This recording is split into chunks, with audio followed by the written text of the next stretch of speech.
Please welcome Vice President of Environmental Sustainability at Boeing, Sheila Remes, and Managing Director of Environmental Sustainability at Southwest Airlines, Helen Giles, in discussion with Skift Editor-in-Chief, Sarah Kopit.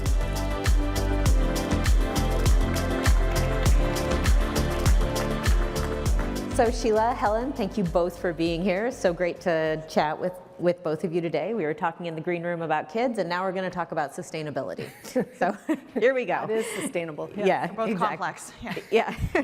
So Boeing and Southwest each have very ambitious categories and buckets of things that they're doing in order to stay sustainable, become sustainable. I'm wondering first just how it's going, and then also how do each of those individual efforts contribute to the overall goal? Helen, why don't we start with you? Yeah, well, I'll say at Southwest, we're really focused on 3 areas: carbon, circularity, and collaboration. We're actually going to be announcing this new framework next week, but thought we would bring it here given what we're talking about today. Carbon's obviously where airlines have the biggest impact. And so we're hyper-focused on that. And within carbon, I think it's 3 areas.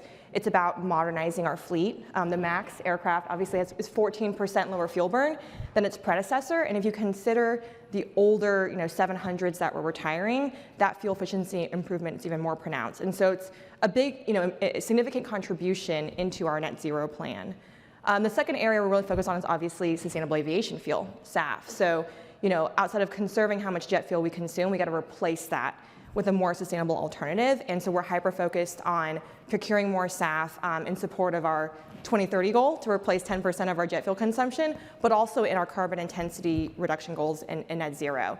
And then we're really focused on operational efficiency. Being efficient is something that we're very good at, and so conserving fuel on the ground and in the air aligns really well with our goals, right? Every gallon of jet fuel saved is dollars saved, but also emissions saved. And so we're announcing some new goals around operational fuel savings, electrifying our ground support equipment, and conserving energy in our facilities and our headquarters next week as well. And the second pillar, circularity, is really about reducing how much waste we generate. Airlines do generate a lot of waste as well, right outside of carbon. And that's really through keeping materials and products in circulation for as long as possible. And that can be either through recycling. We have a really robust aircraft retirement and recycling program that we also partner on with Boeing. And we also focus on just recycling, in flight. Upcycling is very important. We have a Repurpose with Purpose program that is about taking the leather seat coverings and when we retire aircraft, giving that leather product a new life, right? What do you do with it? We give it to organizations, and these different organizations make products out of that. They sell those products, and so it helps a lot of local communities while also giving that material, another life. And we're also focused on circularity in how we source products. So we will be announcing some new goals around reducing single-use plastics from our in-flight service. So being really mindful when we actually source any product, where's that going to end up, at the end of the day? We want to avoid sending any material to landfill. And then finally, collaboration is our third pillar. Of course, we're partnering with organizations both within and outside of our industry to advance sustainability, right? This is not something that we can do alone. We're going to need the help from the government, and of course, we've seen a lot of progress there. We're working with amazing partners like Boeing on a lot of our efforts, and organizations like Yale and startups and established producers just to make sure that we can hit our goals and beyond. So. And what's going on over at Boeing? Well, start with the customer. Actually, a lot of what we do has had sustainability, but it wasn't really called sustainability. The OEMs really focused on getting the lowest emissions, the lowest fuel burn possible. So that's been a journey for our entire lifespan of being Boeing. Through the jet age, we've decreased emissions by about 70%.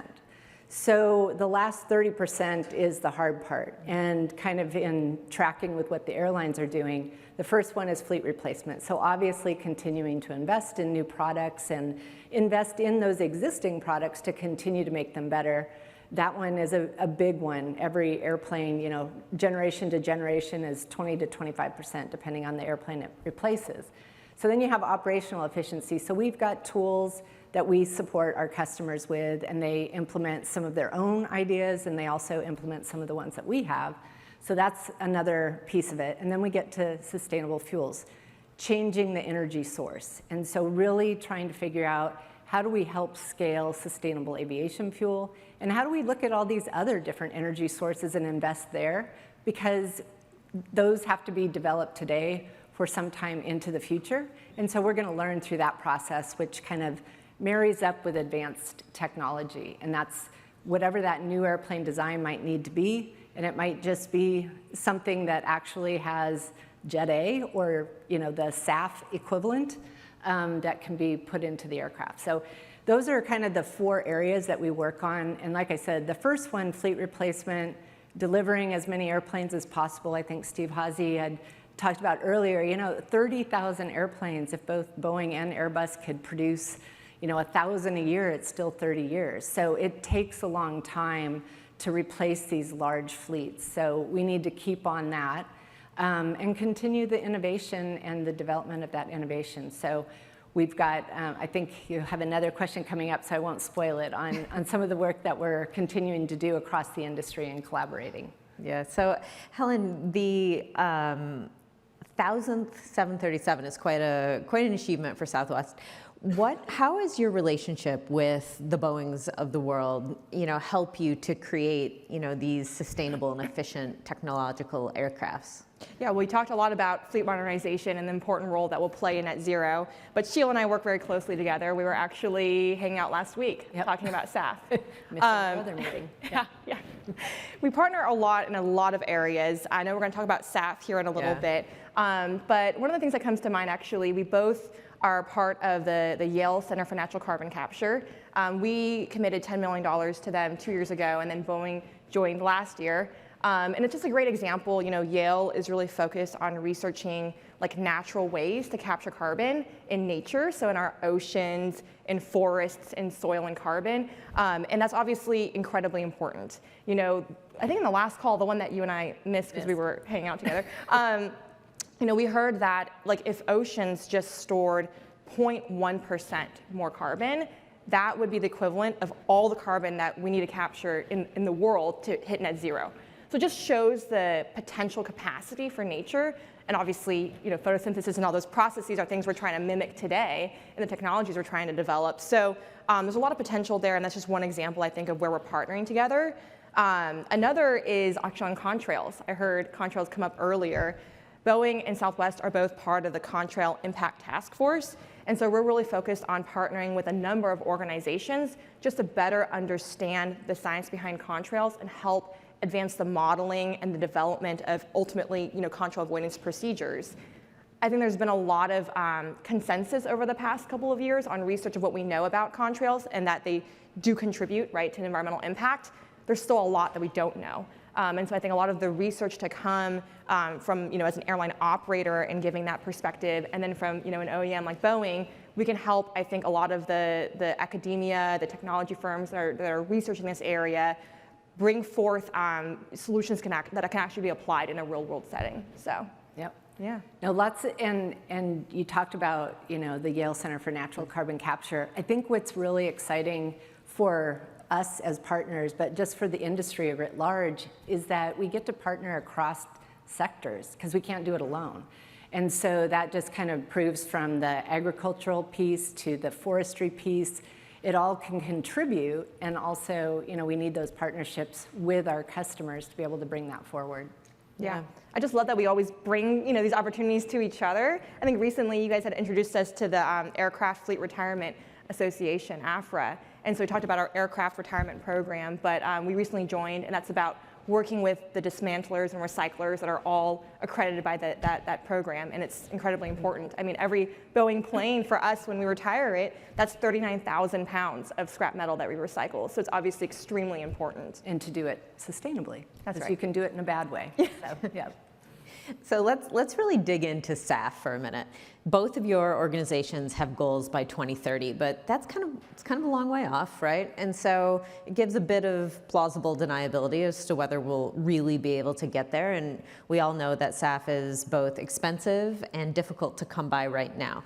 So where do you think the industry is? Where's Boeing? Where's Southwest on getting to hitting those goals by 2030? And what do we need to do to make SAFs more affordable and more accessible? So I'll start. So we're at about 0.1% of what the world needs, of what aviation needs. But if you want to be optimistic, we're 200% greater than we were 3 years ago. So it's moving, but it is not moving at pace and it's not moving at scale. So that's where we're really focused on trying to make sure that we're collaborating with these various startups, collaborating with the technology. There's 8 different pathways. There's multiple different feedstocks that are waste-based.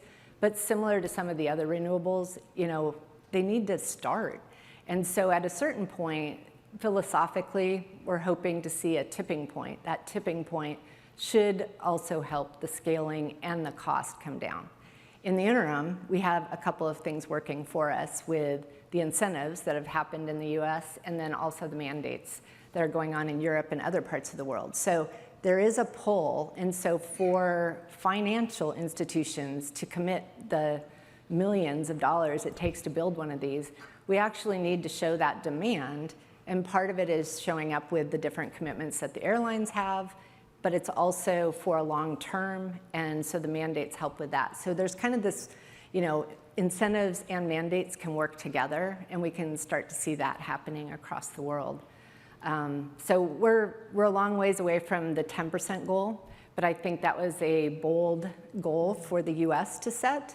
However, renewable diesel, if it can convert over to SAF, it's one more refinement away. That could give us almost all of the 10% that was needed. How realistic is that as a possibility? I think there's some facilities that are actually looking at producing more SAF. I think some of them are also doing some renewable diesel to help with the economics of producing the SAF. So we're seeing more of those come online. They're not online yet. So it isn't something that happens overnight. And I think it's possible, but I also think it is a stretch. We're talking about an industry that has developed over 100 years, if you think about oil and gas, and we're trying to scale it up at a very fast rate, and 7 years is, how long it takes to build a facility, so that's around the corner. So that's why some of these where they're utilizing existing facilities to be able to produce, take it from the road diesel and make it into sustainable aviation fuel, that's a positive. I think it'll help with the cost, and it'll also help with the speed to market. And I would just say, there are a lot of 2030 goals, actually. Yeah. The U.S. has the SAF Brand Challenge and the ambition for 3 billion gallons of SAF production in 2030, which we are very supportive of. But going back to what Sheila said earlier, that would require more than doubling production every year to hit that goal. And we did that last year, and we got to continue doing that. A lot of airlines, including Southwest, have a goal to replace our 10% of our jet fuel with SAF by 2030, and 10% might not sound like a lot, but we're sitting at 0.1% today. So it's a pretty big jump. And if you consider the size of our airline, that's a lot of SAF that we need to use. I think similar to what Sheila said, it's an interesting question because there is enough feedstock and the technology has been proven. We could get 10% SAF today if we wanted to, right? Some of that's about diverting what's being produced in the form of renewable diesel today into SAF. So a lot of it's just a question of money, investment, and I think the government doing their part, which they really have made a lot of progress with Inflation Reduction Act, getting the blender's tax credit, the clean fuel production credit, and a lot of the grants that are coming with that will help support the SAF Brand Challenge. With that being said, yes, today there is a gap, right, between the cost of SAF and what we pay for conventional jet fuel. And all the SAF that we use today, we were the first airline to bring SAF into Oakland International Airport. That premium has been covered by corporate customers who are looking to use SAF to address their emissions from business travel. So it's actually a great synergy because we both need to use SAF, right? We both want to address our emissions. And so it's a great way that we're able to kind of partner with corporate customers and bring down the premium of SAF. So Boeing has a unique place, I suppose, in the ecosystem as a giant, right? So I'm curious what you think the responsibility is of OEMs for sustainability and leading the way and kind of bringing everybody else with you, so to speak. Yeah, I think we have a big responsibility because we're who the customers count on to help, with their sustainability goals. So by, like I said, the production of airplanes and the innovation, that's a big part of it. But also just the ability to bring people together. So we most recently brought folks together, all of our suppliers, on the 100% SAF compatible airplanes. We have a goal by 2030 that every airplane will be able to take 100% SAF. What we just heard is that that's a long ways away. So why are you doing this in 2030? Well, airplanes last 20 years or 30 years. So we want to make sure that that isn't a tent pole when hopefully industry will get there. Part of that collaboration is working with Airbus and Embraer and everybody through the International Aviation Environmental Group.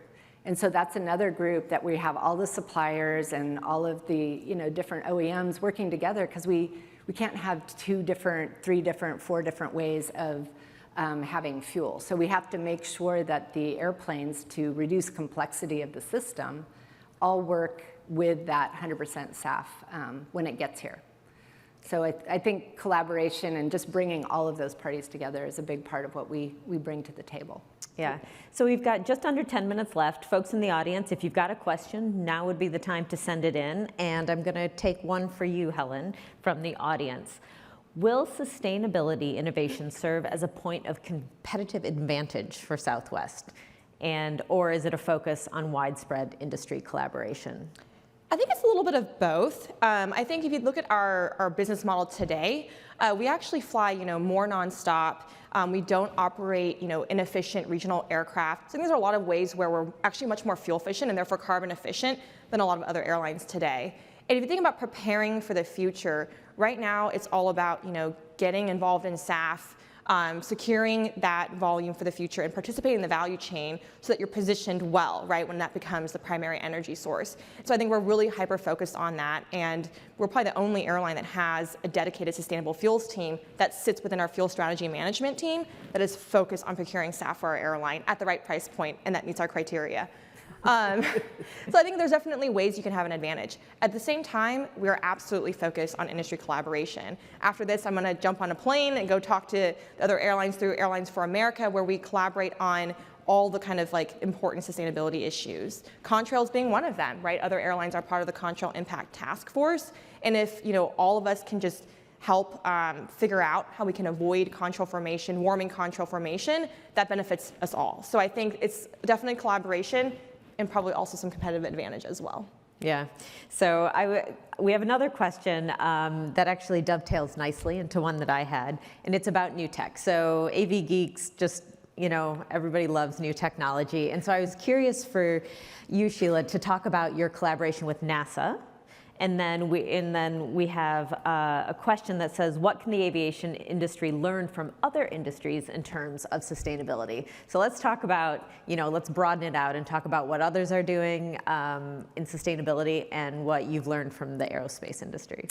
Sounds good. So we just won an award this year to be the Sustainable Flight Demonstrator lead for NASA. And so what that is really trying to come up with new technology. It's the first prototype that we've actually built since the 707, since the dawn of the jet age. And so that's why it's a big deal. We usually do a lot of this, in the lab, and I think the digital twin conversation that Sean had earlier is similar. Like, you hope that what gets done in the computer actually turns out as you expected. So we're going to be able to learn a lot in real time with an airplane. We're also collaborating with some of the customers. They're part of the customer working groups that are helping us with that whole process. What can we learn from aviation industry and other industries? I think NASA is a great place for collaboration, and we also do collaboration with them on our eco demonstrator. And we just had a big press announcement yesterday. We were doing SAF emissions testing for both 100% SAF as well as Jet A, comparing it as it flies, and that gets to contrails. So there, you have to do all of this together, and it's a lot of transparency that I think is important here so that we're all learning in public together. And I think from other industries, what we can bring to the table is some of what's gone on with EVs and cars and how they're driving the demand for more, say, charging stations. So some of it is you have to get started, and then some of the energy is going to start to catch up, hopefully. I also think we look to solar panels and wind, and again, that's a scale play that as you develop more, it's actually cheaper. So those are some of the pieces that we think we can learn from, we hope. Yeah. So Helen, I wanted to talk to you a little bit about policy and how Southwest works and engages with the government and how to partner with them in order to advocate for various incentives that help with the sustainability across the board. Yeah, we do a lot of advocacy with the government. We have a dedicated governmental affairs team that partners very closely with sustainability, particularly on SAF. For us, the big focus last year was the Inflation Reduction Act, and we were very pleased to see that come through. Right now, the focus is really extending those credits because they're set to expire at the end of 2027. As Sheila mentioned, if we're building plants that won't be here until 7 years from now, we need those credits to be extended for that SAF to be economic. We're also working a lot at the state and local level. This year in particular, we've seen a ton of momentum in that space. Coming into this year, obviously, California, Washington, and Oregon have had their sort of low carbon fuel standard programs in place. And then this year, we got Illinois, Michigan, and Minnesota. That's another example of collaboration across airlines as well, because these SAF incentives, these tax credits benefit us all. And they benefit the states, right? Whether they have decarbonization goals, whether it's about creating jobs or providing energy security. We want to see even more progress at the state level and at the federal level, but we're doing a lot of advocacy with the government. Does Boeing have do much work with the government? Yeah, no, we do a lot of work with the government and on all the different programs that Helen just mentioned, because if we show up together in a unified way, I think that makes a bigger impact. And so from the state and local side, we've done a lot in Washington most recently. We were a part of that coalition.